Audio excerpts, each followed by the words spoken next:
Hello, folks. Hope you're all doing well. What I'm about to give you is probably the greatest information that you could ever have in life. Um, it's extremely important. In my life, I found it's the most important thing I could imagine. It's taken me 5 years to know that this is what it is, and honestly, it's pretty scary to put it out there. Though it's even scarier thinking it might not get out there, and I don't want this to be like I'm something great giving you something that you didn't have. Um, what I have, you already have. I just want you to know it.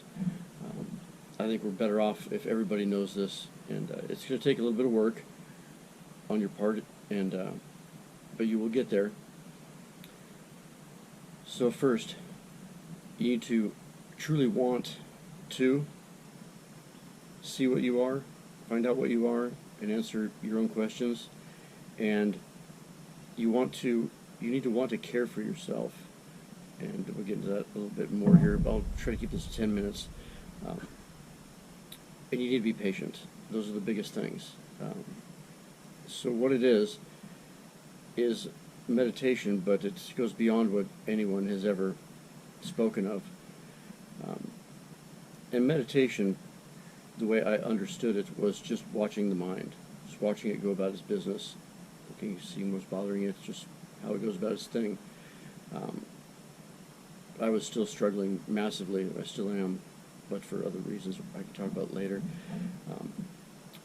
But what I started to drift off to in meditation, trying to sort things out, was I began to ask questions of what that was that watched the mind, and that's when profound things began to happen.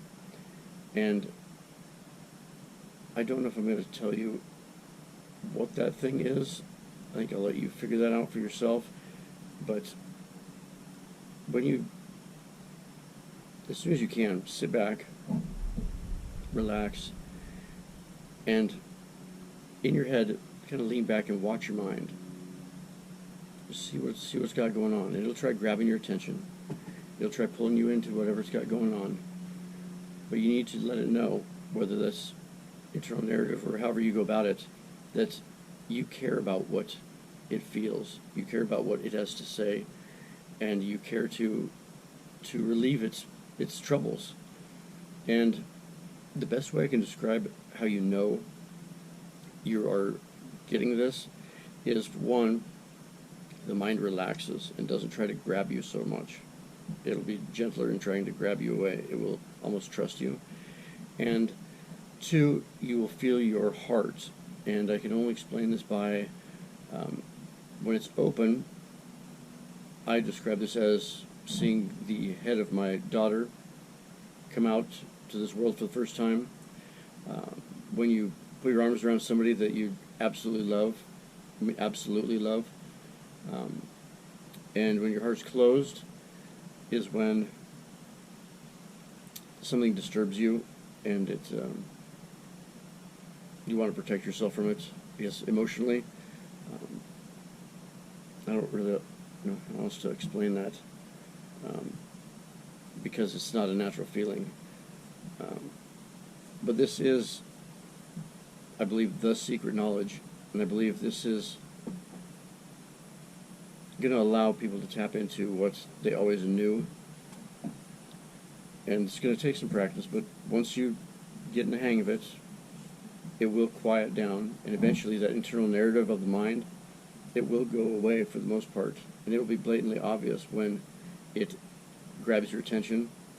Because as it sits today, humans don't understand or aren't conscious of when they are in their head and when they are in themselves, because I believe they're two totally different things.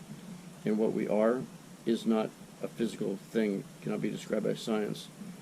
And that's a fact, because science is well, ask yourself once you're able to separate yourself from that mind, ask yourself what science is and what you believe. Because we've given so much away, we need to take that back. And I believe that this is the only thing that may save us. And I don't say that out of glory or ego. I believe it because it's nearly cost me my life to find out what this really is. And I've spoken to this with the people most close to me in my life. Only one has grasped it and acknowledged that it was grasped, and we were able to relate things between each other that made it obvious that it was grasped by both parties. Everyone else, it is almost like it goes right past them, and they admit that they do this because the truth is too hard to handle, is what I'm told.